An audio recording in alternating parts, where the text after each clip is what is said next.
Graça e paz, meus irmãos. Abram as suas Bíblias no livro de 1 Coríntios, capítulo 8. Nós vamos fazer a leitura e o breve estudo dos versículos 7 a 13. Versículo 7. Entretanto, não há esse conhecimento em todos, porque alguns, por efeito da familiaridade até agora com o ídolo, ainda comem dessas coisas como a ele sacrificadas, e a consciência destes, por ser fraca, vem a contaminar-se.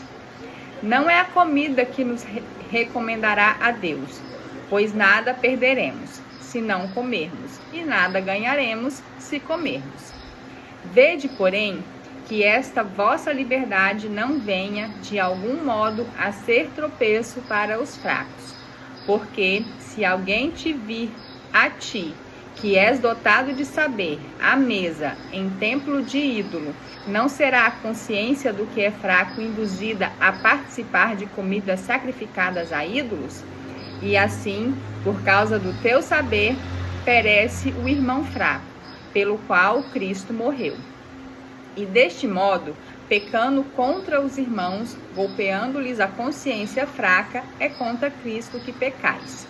E por isso, se a comida serve de escândalo a seu irmão, nunca mais comerei carne, para que não venhas a escandalizá-lo.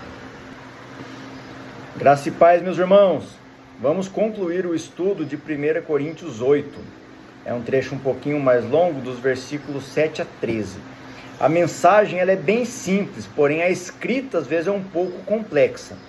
Vamos fazer o estudo aqui para que a gente tenha um entendimento. No versículo 7 diz assim: Entretanto, não há esse conhecimento em todos. Lembrando que Paulo estava tratando sobre idolatria, e esse conhecimento ao qual ele se refere aqui é que existe somente um Deus e um Senhor. Porque alguns, por efeito da familiaridade até agora com o ídolo, ainda comem dessas coisas como a ele sacrificadas. E a consciência destes, por ser fraca, vem a contaminar-se. Continuando o estudo aqui de 1 Coríntios 8, Paulo inicia esse trecho de estudo reforçando que alguns cristãos ainda não tinham se convencido, entre aspas, sobre o monoteísmo, ou seja, a existência de apenas um Deus, e continuavam crendo e participando de rituais idólatras por sua consciência fraca. A passagem aborda como essa consciência enfraquecida pode ser prejudicada pela liberdade de outros cristãos que possuem um conhecimento mais aprofundado. O texto continua enfatizando que, embora a comida em si não seja um problema, a liberdade de comer pode se tornar um obstáculo para aqueles com a consciência fraca. Eu trouxe uma referência aqui, que está lá em Mateus 15, 10 e 11, que diz assim, E tendo convocado a multidão, lhes disse, aqui é Jesus falando, ouvi e entendei, não é o que entra pela boca que contamina o homem, mas o que sai da boca, isto sim contamina o homem. A solução proposta é que a liberdade seja guiada pelo amor, para que os crentes não se tornem uma pedra de tropeço para os irmãos de consciência sensível, os novos convertidos, pois pecar contra um irmão é pecar contra Cristo. Vamos continuar aqui, o versículo 8 diz assim, Não é a comida que nos recomendará a Deus, pois nada perderemos se não comermos, e nada ganharemos se comermos. Observem aqui, meus irmãos, mais uma vez trazendo a referência a Mateus 15, versículos 10 e 11. E tendo convocado a multidão, lhes disse. Lembra que eu falei que a mensagem era simples de entendimento? Aqui é Jesus falando. Ouvi e entendei. Não é o que entra pela boca o que contamina o homem, mas o que sai da boca. Isso sim contamina o homem. Vocês vão entender depois por que eu estou enfatizando isso. Trouxe mais uma vez a referência de Mateus 15. dada a sua importância no entendimento desse ensino do apóstolo Paulo. O que realmente importa é o que vem do coração. Uma outra referência bíblica que eu trouxe da primeira carta aos Coríntios mesmo, no capítulo 6, versículo 12, onde o apóstolo Paulo diz assim, todas as coisas me são lícitas, são permitidas, mas nem todas me convêm, nem todas eu devo fazer. Todas as coisas me são lícitas, mas eu não me deixarei dominar por nenhuma delas. Nessa referência, Paulo estava tratando sobre outro contexto, sobre imoralidade sexual. Mas eu quis trazer aqui como referência, principalmente a primeira parte que diz: todas as coisas me são lícitas, mas nem todas me convêm. Não se trata de proibição de determinada conduta, mas de consciência e amor ao próximo, para não induzir o irmão ao pecado. Observem que o pecado em si não está em comer, mas em levar o irmão novo convertido, com pouco conhecimento da palavra, dos mandamentos e do ensino, a ficar confuso e talvez pecar. Versículo 9: vede, porém, que esta vossa liberdade não venha de algum modo a ser tropeço para os fracos. Olha a confirmação do que eu acabei de falar. Quando Paulo diz fracos, ele está se referindo aos novos convertidos, com pouco conhecimento e pouco tempo na caminhada.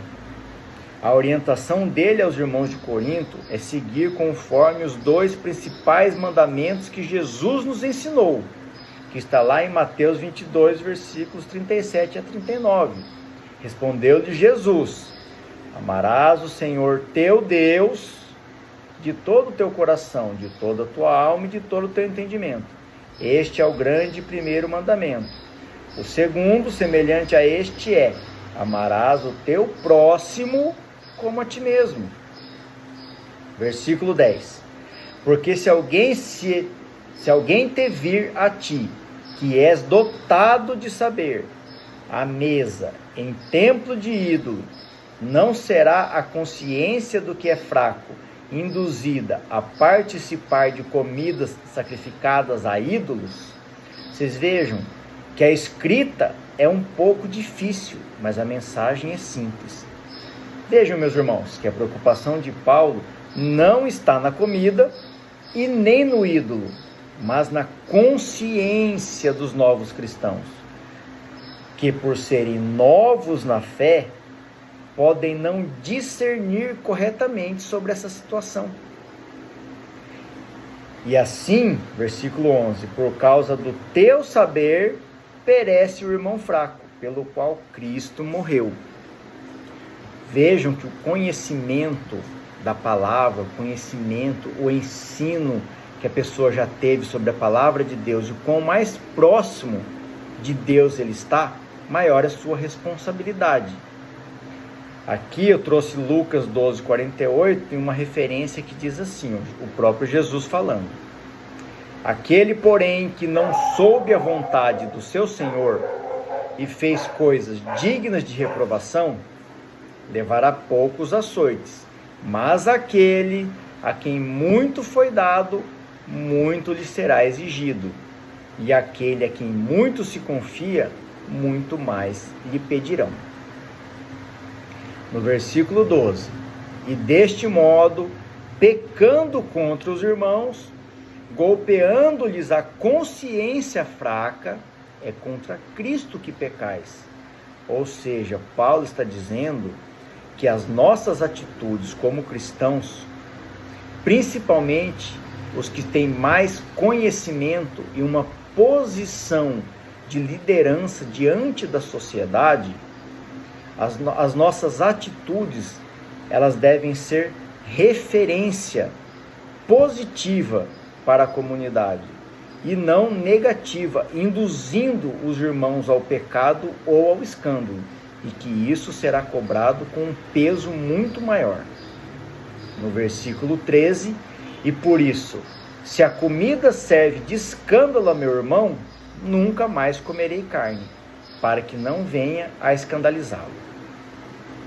Mais uma vez, irmãos, vou trazer aquela referência de 1 Coríntios 6, versículo 12.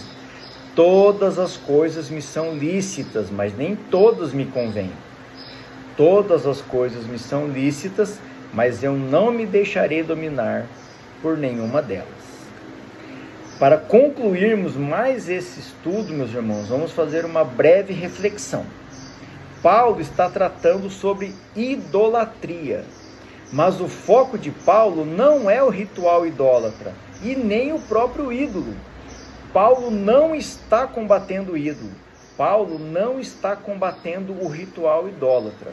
Paulo está realmente preocupado com os novos cristãos, para que eles não se percam e se desviem da fé.